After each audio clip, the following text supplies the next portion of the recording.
You can clap. There you go. So Graphcore is a company built on the premise that AI needs a new type of processor hardware to unlock the next wave of breakthrough development in machine learning. But the history of artificial intelligence has been marred by humans overpromising. And recently we have some industry watchers sort of voicing concerns of another AI winter.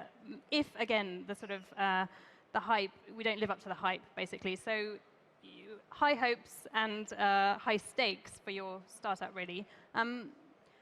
Bearing that in mind, what evidence can you point to support this core premise that AI needs new chipset hardware to bring through new machine learning models? Well, I think there's already lots of evidence that AI has become pervasive in a huge number of applications. Just in social media, in search, lots of internet applications, we're seeing it already being used. And thinking back, the deep learning has only really existed since 2012. So we're talking about a very short period of time that it has become pervasive in lots of application areas. But what we also know is that we're just absolutely at the beginning of what is possible. And when we started Graphcore, what we absolutely heard from all the leading innovators that we were talking to is that today's hardware is holding them back.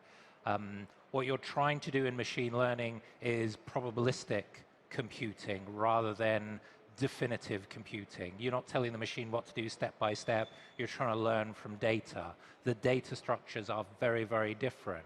And so the potential to build a new type of processor that really works much more efficiently on the data structures, does the kind of compute operations that are required, and there is the opportunity to deliver much more efficient type of compute and to allow new kinds of innovation. If you look at what's happened in AI so far, a lot of what people are doing is deep learning. They're doing standard feed-forward type of deep learning architectures. There are many other areas, probabilistic machine learning, other kinds of machine learning that people can exploit to be able to make new breakthroughs. You've talked about your chips being designed to process data more like the human brain. What does that actually mean? Well, I think that the challenge with that, and that's probably a simplification. Yeah. I think the challenge with that is that we don't even quite know how the brain works, right? But what you're fundamentally doing in a machine learning model, which is what your brain does, is it's trying to pull together this digest of all of the information that it's learned. And it puts that together in a sort of very special kind of data structure that we can think of as neural networks. In a sort of a broader sense, it's actually a mathematical graph. And so the way that our processor works is understands that data structure and works on it much more efficiently. So the whole model is inside the processor. There's massive bandwidth to memory. There's many more parallel processors that work on that data all in parallel. And then there are ways in which the data can be moved to where it needs to as the compute evolves across the machine learning problem. And so it's really been designed from the ground up to solve those types of problems. And is it sort of about reducing the precision to a degree in order to, gain more parallel efficiency? Well, precision is part of the whole story. Interestingly, machine learning relies on the fact that you're coming up with hopefully a precise answer. It's still probabilistic, but it's made up of many imprecise judgments that you're joining together. And each of those judgments can be much lower precision in terms of the arithmetic operations that you're doing. And if you do that efficiently, you reduce the amount of energy that's required. Not just, if you half the precision from 64-bit to 32-bit, you don't just half the energy, you actually reduce the energy by a factor of 4. It's a square law reduction. So you get it down to 16-bit, there's another 4x. You get it down to 8-bit, there's another 4x of energy reduction. But it's then a lot of the energy is actually taken in terms of getting to and from the data. And so how you structure the data is almost a bigger piece of actually where the energy gets drawn in a processor. The CPU in your laptop most of what the energy is spent on is working out what the next instruction might be, because the code is very jumpy. Yeah. Whereas in machine learning, the code is much more predictable, and it's all about making sure that it has massive access to memory. Right. So how do you see this technology affecting people's lives? So kind of paint us a picture for the people in this room. How are they going to be interacting with your chip? How is it going to improve their lives and their companies? Well, I guess unless people here are developing machine learning algorithms, most of them won't actually be using our chip, right? They'll be But they might be using an some application that relies running on on your top. chip, right? Yeah. Absolutely. So first of all, what we try to do is to create a software environment that allows people to develop those applications the way they're already doing that. Talking to TensorFlow, PyTorch, and the types of environments that people are using today. We've tried to make the technology available in all the standard places they would go to get this technology. So we're working with Dell to put the technology in servers. Yeah. We announced a couple of weeks ago that our IPU technology is on Microsoft Azure. There's bare metal cloud that you can go to and get the technology. So we're over time, we're spreading where the technology is available for people to go and use. And the types of things that people are able to do with this, hopefully, are things like make the next breakthroughs in natural language processing. Rather than just recognize an object in an image, recognize a cat, for example, maybe you can actually work out what the video is about. And so you can actually get some contextual understanding about the video, and then you can search information better. You can maybe relate information to that video better. Ultimately, that's going to allow you to do things like build autonomous cars potentially. And we have Bosch and BMW as an investor in the company. I think that's going to take a while because it's a really complicated problem. Yeah. The perception part, understanding what's out there, is sort of possible. Yeah. But the really difficult thing is working out what is another road user going to do. Is that old lady going to walk across the road in front of the car? It's hard enough for humans, right? It's really difficult, right? So there's a lot that needs to be done there to make these systems safe. Yeah. And it's interesting, I think, a machine, any intelligent machine that is doing something actually will be held to a higher standard, or should be held to a higher standard than a human. We're going to expect it to be more accurate, better than a human could do. Yeah, that seems fair, really.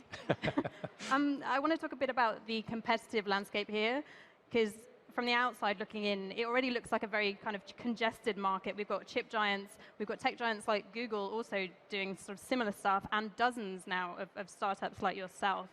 Are you competing with tech giants, or do you actually want them as customers? That's interesting. We are in a capability phase with AI. We're just learning how to do it. So obviously everybody's trying to work out, what's the best way, what is the most efficient way. Yeah. I think there's a clear recognition that today's processors aren't necessarily the final answer. I think that's why Google's gone off and developed their own processor. It's not that they want to, it's because they've looked around and they said, nothing out there is good enough. Your chip wasn't there at that point. Our chip wasn't there at that time. And so I think there is an opportunity for a leader to emerge, a standard to emerge that will be gelling around a particular architecture perhaps, or maybe there will be a few different ones that evolve and solve the needs here. But I definitely think this is going to be a massive market. There's an opportunity for one or two companies to build really big businesses. And you say about the giants, actually, in terms of traditional semiconductor companies, perhaps with the exception of NVIDIA and Intel, who's trying really hard, there's not much going on in the other big chip companies. And so there is this opportunity for a new company to come along, focus on this area, and do better, and become one of the major players. I really believe that's possible. But sort of right now, why should a developer, choose your IPU instead of Google's CPU or an NVIDIA GPU? What's, right now, is it very dependent on what they're building, their application, the type of application? I think what you would find is lots of people are taking what's been already developed and they're just trying to make it a little bit better. And maybe we can help in those cases, but where we're really going to help is those developers who are saying, actually, I want to try something different. I don't want to just do another feed-forward convolutional neural network. I want to do something which is maybe more probabilistic. I want to include prior information in my network. I don't just want to have recurrence, I actually want to have priors in there. I want to have different approaches. I want to have, we were joking before about stochastic processing inside my model. These are the kind of things that I think our process is going to help people. Doing those new things, doing those breakthroughs. Interesting area, for example, is we are helping some companies on reinforcement learning.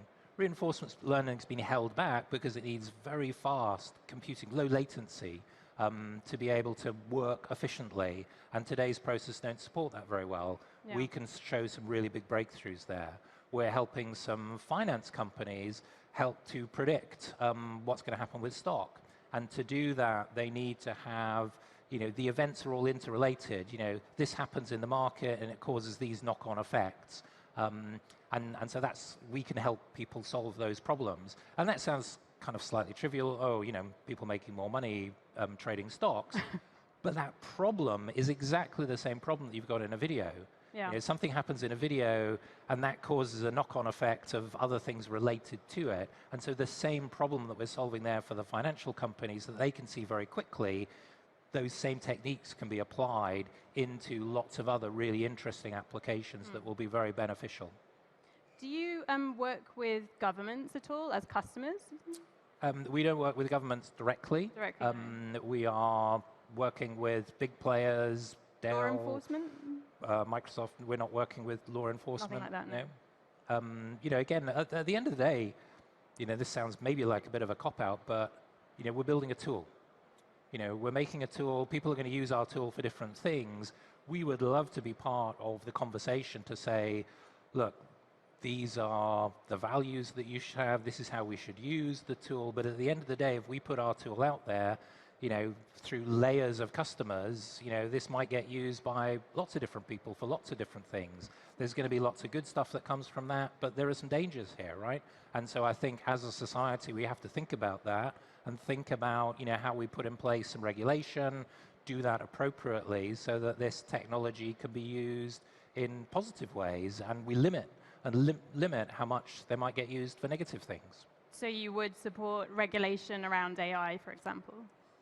If it's done correctly. I think the challenge is the knee-jerk reaction of regulators is to say, oh, you can't do that. Whereas actually that might not be the right thing. Rather than saying you can't do this or that, what we should probably be saying is these are the values that we have, these are the standards we should try and set, and you need to make sure that the system works within these types of values and standards environments. And that we set those values up. I think the challenge there is, if you look at different nation states, let's take America, let's take Europe, let's take China, the values they might set could be different.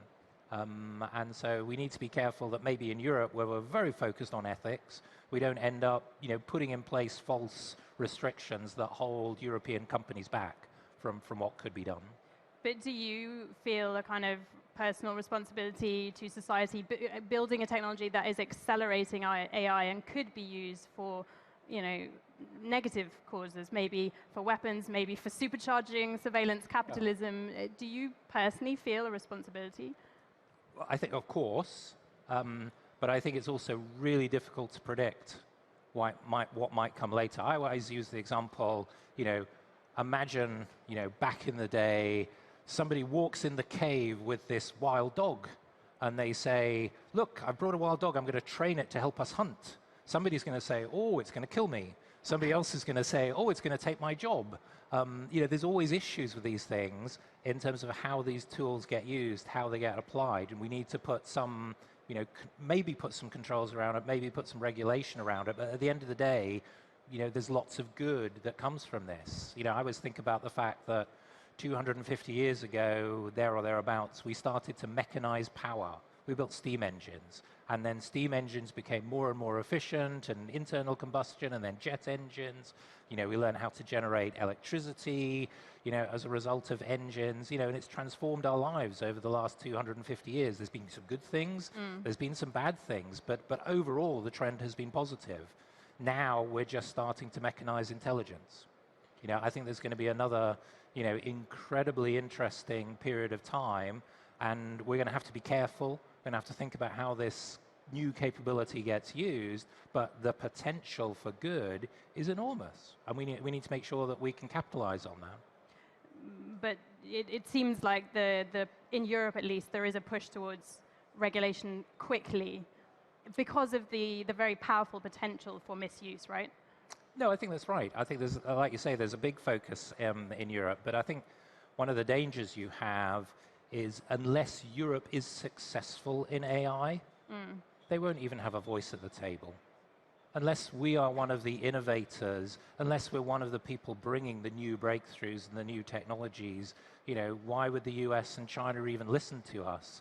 They'll say, okay, well, we'll put some controls around our technology when we ship it to Europe, but it won't change what happens in the world. Unless we're at the table and have a voice at the table, we won't even be able to influence it. Talking of being at the table, tomorrow the UK goes to the polls for a general election. You are a UK startup. You're based in Bristol. It looks like Boris Johnson's government is going to be elected, which means Brexit's going to happen. Maybe as soon as the 1st of February, the UK will be out of the EU. What will that mean for your business, building a chip company in a country that's leaving the European Union? I think every big company has probably gone through the scenario and said, let's assume that Brexit is going to happen, and let's make sure that in that scenario we do okay. I think our view in that is actually we're not massively affected. We're not importing and exporting products into and out of the UK. We develop our technology in the UK. We manufacture in Taiwan. We ship everywhere around the globe. Our biggest concern is access to talent. Can the UK be an attractive place that people want to come to, that they'll enjoy coming to, that it's a good environment for everybody to come? We need to be a hub where talent wants to come and be based in the UK. So that's probably my biggest concern is, can we create an environment where we can still attract and have the very best talent from everywhere?